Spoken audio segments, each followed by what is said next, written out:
Good morning, students. I'm Shabana and I'm taking your English class. Today we are going to do second poem of 10th class. The name of a poem is My Good Right Hand and it is written by Charles Mackay. Now I will read the poem first for you people. I fell into grief and began to complain. I looked for a friend, but I sought him in vain. Companions were shy and acquaintances were cold. They gave me good counsel, but dreaded their gold. Let them go, I exclaimed. I have a friend at my side to lift me and aid me, whatever betide. To trust to the world is to build on the sand. I will trust but in heaven and my good right hand. My courage revived in my fortunes despite, and my hand was strong and my spirit was light. It raised me from sorrow, it saved me from pain, it fed me and it led me again and again. The friends who had left me come back every one, and darkest advisers looked bright as the sun. I need them no more, as they all understand. I thank thee, I trust thee, my good right hand. कितनी अच्छी और कितनी motivational poem है जिसके अंदर जो author है वो बता रहा है कि एक बार वो कभी किसी परेशानी के अंदर, और परेशानी क्या, सबसे बड़ी परेशानी क्या है? गरीबी। जब आपके पास पैसा नहीं है, आप गरीब हो, तो वो एक बार गरीबी के अंदर पड़ गया। आई फेल इनटू ग्रीफ, यहाँ पे जो ग्रीफ है वो क्या है? वो गरीबी है। I fell into grief and began to complain. और जब भी हमारे पास ऊपर कोई मुसीबत आती है तो हम कभी भी अपनी गलती नहीं मानते हैं, हमेशा हम दूसरों में ही गलतियाँ निकालना शुरू कर देते हैं और हमको लगता है हमारा कोई फ्रेंड या रिलेटिव हमारी हेल्प करेगा। I look for a friend but I sought him in vain. लेकिन उसने एक दोस्त की तलाश करी लेकिन व्यर्थ ही उसने तलाशा। Companions were shy and acquaintances were cold. जो उसके यार दोस्त थे वो उसको देख के भी ऐसे कतरा रहे थे, और जो भी कोई उससे मिलता वो उसको होता ना ऐसे डर से कहीं कुछ मांग ना ले, कुछ कह ना दे, इस तरह से उसका मिल रहे थे। They gave me good counsel but dreaded the good. सब अब उसको किस चीज़ की ज़रूरत है? उसके पास पैसे की कमी नहीं, उसको पैसा चाहिए, लेकिन सब क्या उसको सलाह दे रहे थे, तू ऐसा कर ले, तू वैसा कर ले। अब ऐसा वैसा बिना पैसे के थोड़ी हो सकता है, तो सब उसको सलाह दे रहे थे। Everyone gave him good counsel but dreaded the good. पर उसको पैसे से उसकी मॉनिटरी हेल्प कोई भी नहीं कर रहा था जिसकी एक्चुअली में उसकी बहुत ज़रूरत थी। लेट देम गो, आई एक्सक्लेम्ड। थक हार के उसको गुस्सा, और उसने कहा कि इन सबको जाने दो। I have a friend at my side. और उसने कहा कि मेरे पास मेरा एक बहुत ही सच्चा दोस्त है। To lift me, aid me, whatever betide. और उसने कहा चाहे जो भी हालात रहें वो मुझे हमेशा ऊपर उठाएगा और मेरी हमेशा हेल्प करेगा। To trust the world is to build on sand.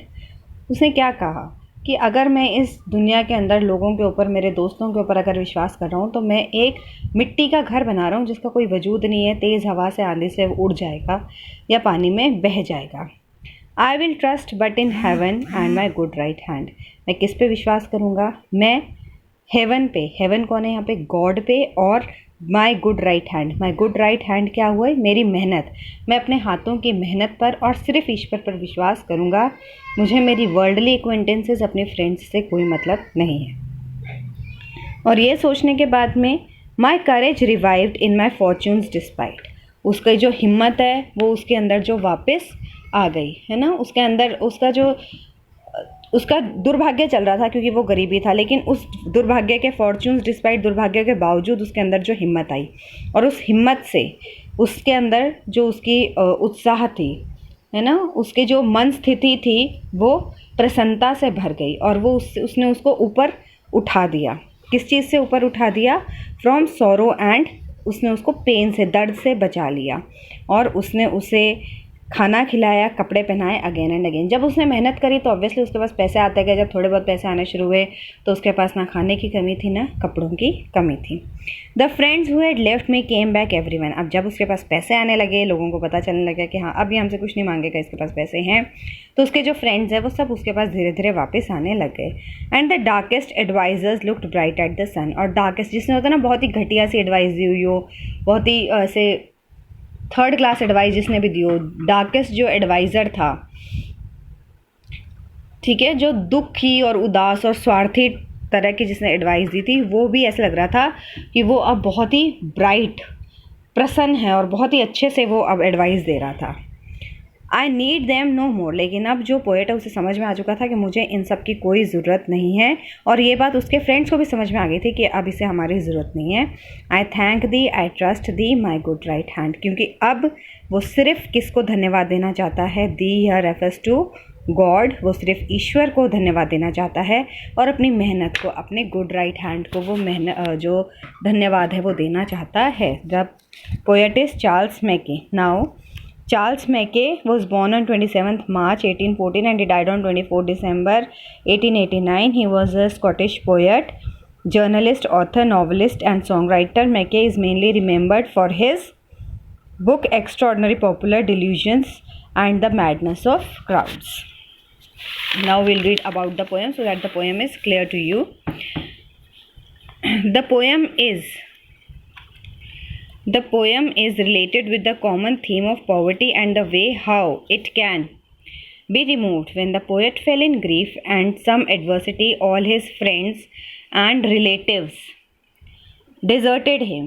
No one came to, सबने उसको छोड़ दिया. No one came to help him. He found only lip sympathy. सब उसको जुबानी सिंपैथी, हाँ ऐसा करेंगे, बहुत बुरा हुआ, ये सब from them.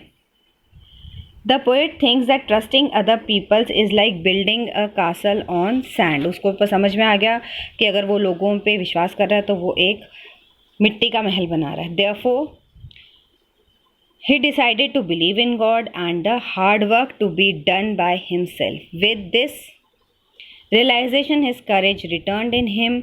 He overcame the sorrow and soon became prosperous. His hard work lifted up from sorrow and pain. The hard words of this poem are: fell into grief, was overpowered, grief, sadness, complained to express dissatisfaction, tried to find in vain without success, companions, friends, acquaintance, somewhat familiar person, counsel, advice, opinion, dreaded their gold, were afraid of lending their money, exclaimed, said loudly with confidence, lift, boost up, to build on the sand, to base a building on weak foundation, good right hand, my own effort, self-confidence, revived, restored, come back, in fortunes, in spite of ill fortune, spirit, mood, light, cheerful, darkest, selfish, looked bright, looked cheerful, in a hope to get my financial help in their need. So with this we complete our poem, My Good Right Hand. I hope all of you understood this poem. Have a nice day.